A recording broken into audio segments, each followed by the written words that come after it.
Okay, ladies and gentlemen, we move through the agenda quite nicely now, and it's my pleasure to welcome Mr. Anthony Grieco to the stage. Anthony leads the Trust Strategy Office and is responsible for ensuring CISCO and our customers embed security, trust, data protection, and privacy into future strategies.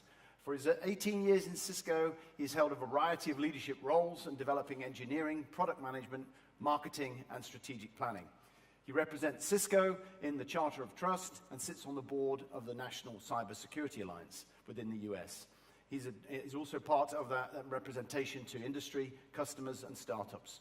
We're particularly pleased to welcome Anthony to the stage today to hear his presentation on managing cyber risks with a mobile workforce in a multi-cloud world. Anthony, the stage is yours. Hello. It's really loud. It's a pleasure to be here with you today, and first and foremost, I want to start by saying thank you. Thank you to all those here that today care about the mission of NATO in various ways. Whether you're serving directly in NATO or supporting NATO in the mission, it's so very important, and from the bottom of my heart, I'd like to say thank you to you. One of the key things that's driving forward for us today is this notion of digital disruption. Change is everywhere. Change is changing everything about what we're doing as a society. It's changing how we transact banking transactions. It changes how it is we're focused on defending power and overall engagements with governments and citizens. Change is driving everything it is that we're doing. And when we look at the digitization and the change it's driving, there's some really key trends that I want to share with you today. My role at CISCO provides me a view into businesses and governments around the world that are both being disrupted as well as disrupting using digital technologies. And today I'd like to talk about a couple of key trends in those spaces and share those with you, because as all of the speakers that have gone before me have talked about, the need and importance of change when it comes to NATO and how NATO prosecutes missions is really fundamental. So it's important that we share this knowledge and, in fact, accelerate NATO's ability to change by learning the lessons and tackling the challenges that are out there ahead of them. First and foremost, digital disruption for many of our customers and governments look about like this. We've got this notion of mobile workers. We started this journey many years ago where we started putting devices in people's hands, using tablets and phones to do and prosecute mission for the organization, whether it be public sector or private sector. We enabled our workforce to do things differently in different places in different ways. And indeed, this trend is only accelerating. And it's accelerating in non-traditional ways. Indeed, our mobile workforce isn't just about the people anymore. It's about connected robots. It's about AI. It's about bots. And indeed, the devices aren't just handheld devices that we all know and love and become accustomed to. It's sensors, it's data producers, it's ultimately those things that are fundamental to the mission that we see ahead of us. All of these trends are generating data. Data, data, data, crazy amounts of data. And ultimately, behind so many of those are clouds. The cloud infrastructure and enabler of transformation is one of the key tenets that we're going to focus on here today, because I believe it is central to where NATO and the supporting mission components need to be thinking about the challenges to accelerate the digitization of NATO itself. There's two really lenses that I think we need to focus on when it comes to clouds. One, there's clouds that you buy. So I buy a service like webex.com from CISCO and for collaboration, or salesforce.com if you're in the enterprise business space. But then there's also clouds that you build. And every application today that NATO is building to further the mission of NATO, prosecute the defense of the NATO nations, is going to be built on the context of cloud or cloud-enabled technologies. It has to be, because that's the future. That's the direction. And so when we look at these two lenses, whether you're buying it or you're building it, there's a really important fundamental shift that must happen for us as cybersecurity professionals. First, there's a commonality. We've got to think about how we ensure security, trust, data protection, and privacy in either side of this, buy or build. But how we go about that changes dramatically depending on the answer. If I'm buying it, I've got to engage that vendor. I've got to engage that entity that I'm buying it from. And I've got to build confidence with them that indeed they're resilient, thinking about cybersecurity, and acting in my best interests. If I'm building it, which is going to be the case for a lot of what NATO is embarking upon, I now have to think about how I'm going to change my own thoughts around cybersecurity to ensure that we're building security, trust, data protection, privacy into the application developments, this data storage, the analytics, and the capabilities that are ultimately delivered. It's with this lens that I think it's important. There's another detail in here that's also vitally important for us to realize when it comes to the defensive side of cyber. That is, when we think about the defensive side of cyber and clouds, there's a trend around using multiple clouds. Indeed, we surveyed about 8,000 customers across the globe and looked at how many were already using public clouds, 85% of them. Not only were 85% of them using public clouds, 87% of those that were already using cloud services were looking at both hybrid cloud services and focused on that private and public use of multiple clouds. But more importantly, when we look at the overall direction in this space, the applications that are going to be developed, the enterprises that are evolving and digitizing most rapidly are using multiple cloud services. As defenders, that is a fundamental idea that we've got to get in our heads. This isn't about protecting one thing. This is about protecting many things. And so it's with this fundamental transformation and this new normal that we've got to deal with that we need to think ahead. Indeed, this is a part of the strategic imperative of every business that's out there today, and indeed needs to be a part of the strategic imperative for NATO. So, with that background and an understanding of the new normal, I'd like to talk a little bit about what we're seeing on the threat and vulnerability side. What are the trends that we're seeing across our global customer base? What are the adversaries doing?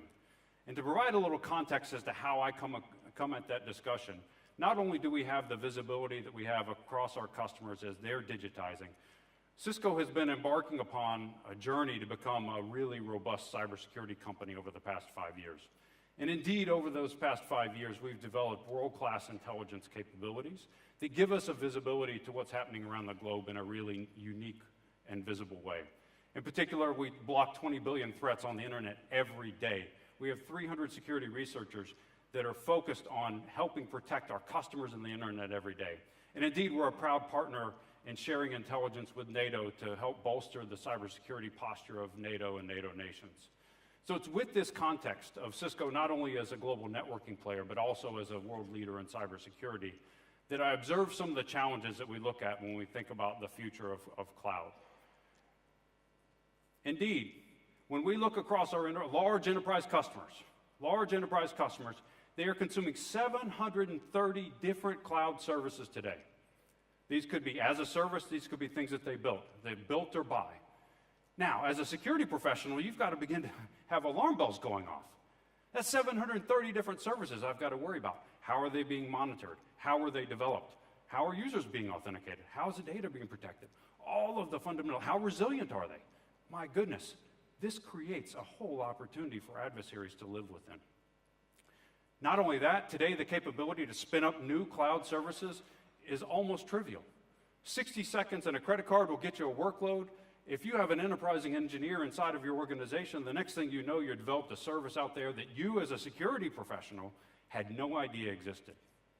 And indeed, we see time after time policies, legacy policies that were built in the day of when you could hug your own server and you ran every application that you were running for your enterprise, indeed driving engineers and capability development outside of the traditional boundary. They're driving them away from visibility from you as a security professional. On the specific threat side, we've really looked at a whole bunch of activities in here.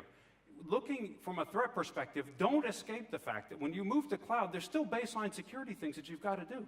Credential management is still very important. Don't leave your Amazon S3 buckets open for the whole world to get access to your data.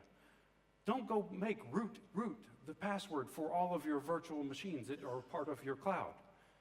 Ultimately, that baseline capability is something very important to think about, but you also need to understand that adversaries are going to be targeting these cloud and mobile capabilities. Indeed, mobile workers we're seeing being targeted and highly targeted as well as broad-based attacks, delivering fake MDM solutions to them, delivering backdoored applications. And in the cloud side, we see adversaries attacking cloud both at the infrastructure level as well as using cloud to prosecute their missions and attack from. So this sounds scary, but it's not all bad news. There's a lot of good news that comes along with cloud, and this is where this organization and you all as an audience need to really embrace this conversation, in my opinion. When we look at the good news coming along with cloud, there's a bunch of fundamental things that are a part of this. One, with cloud, you can turn on logging and get visibility to what's going on inside of the applications and services and data that you've never been able to do before in traditional senses. Flipping a switch can get you logged. Flipping a switch can show you what service is talking to what service. It can flip a switch and show you what devices, what mobile devices are accessing what cloud services. This fundamental idea of visibility is going to be important and, frankly, fundamentally enabled by cloud. Second major thing that I see happening from cloud's perspective, helping us as defenders, most cloud applications are built for programmability. It's built for APIs and people writing programs to control the capabilities of the cloud. This is a game changer when it comes to security automation and security defense. And it's something that we as defenders must begin to think about. And finally, the most important thing when we think about this from a good news perspective, by consolidating into cloud infrastructures, there's opportunities for us not only to take advantage of technologies, but also think about policies and procedures that can be different in a cloud world. In particular, I worked with one customer who had 2,000 individual contracts with a major public cloud provider. And indeed, from a business decision, they decided that they could get a better deal if they consolidated all of those down to one. So they're saving money. They built a better relationship with that cloud provider. But not only did they do that, the security team hooked into that business process, changed how they thought about this conversation, and as a result of it, now have visibility to every new cloud service that stood up in that cloud provider. So the transitions that are happening here, the good news is not just about the technology pieces, it's also about how rapidly we can evolve our people and process components of what we need to think about from a cybersecurity perspective. So with that, I'll leave you with three fundamental challenges that I would encourage all of you all to think about and engage in a conversation with your organizations and your functions. First, you've got to get visibility. If you don't get visibility, you cannot defend, you cannot make resilient, you cannot monitor what you don't know is there. There's tons of tools and capabilities in the cloud world that are emerging and out there today that can transform what visibility means and transform how you defend these environments. Secondly, we've got to get governance right. I heard a lot today in the early talks about the notion of digitization, changing missions. Everybody's a part of the discussion, and cybersecurity is a team sport. That is 100% true. But the thing that we are getting wrong today in cybersecurity being a team sport, and cloud and mobility of our users gives us an opportunity to fix, in a team that functions well and is successful, everyone knows what their responsibilities are. Everyone understands what they are accountable for. They know their role, they know their mission. This is the opportunity with this transformation for cloud. Understand who is responsible for what. Understand how you're going to work together. Understand how it is the governance is going to support that. And finally, and most importantly, you must begin to think about, in addition to the governance, changing policies to embrace cloud and embrace the mobility that comes along with cloud. When we think about embracing that, that is changing away from our legacy policies that force us into a place where we say no too quickly and too often as cybersecurity professionals. Every time we've seen those no's go out into industry or go out into public sector, you know what happens? The people trying to prosecute the mission, the people that want to use the capability, go find a way to get it done. And when they find a way to get it done, it becomes blind to us as defenders associated with our mission of both revolutionizing and digitizing IT and thinking about how we're going to do that with security in mind. So focus on how it is we're going to change the overall policies around embracing these technologies, embracing risks, understanding where we're taking it, and indeed driving the mission forward. We've got to change from being the no organizations to being the yes organizations. And in doing so, we'll change the fundamental behavior and nature of who we are as defenders. Cloud creates a huge disruption in the way that we think about cybersecurity. It creates a huge enabler. And indeed, as I look at it, it is the fundamental change agent that will allow us as defenders to focus on what we need to, which is building security into the entirety of the IT infrastructure, accelerating the digitization of our mission, and ultimately doing with cybersecurity in mind. Again, I want to thank you from the bottom of my heart for doing the service that you do of helping protect all of us, both in the US as well as here in Europe and all the nation states that are a part of NATO. Thank you so much for allowing us to be a part of this conversation, and I really hope that you'll stop by our booth and have a conversation with us about cybersecurity and this topic in particular. So thank you very much.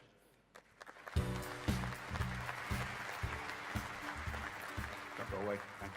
Well, thank you very much, Anthony, and because he's done so well with his timekeeping, we're going to reward him and keep him on the stage for another 5 to 10 minutes. So if there are any questions for Anthony on his particular pitch, then we'll be delighted to hear from you. So if you could raise a hand, because I'm going to launch this into the audience as I warned you earlier.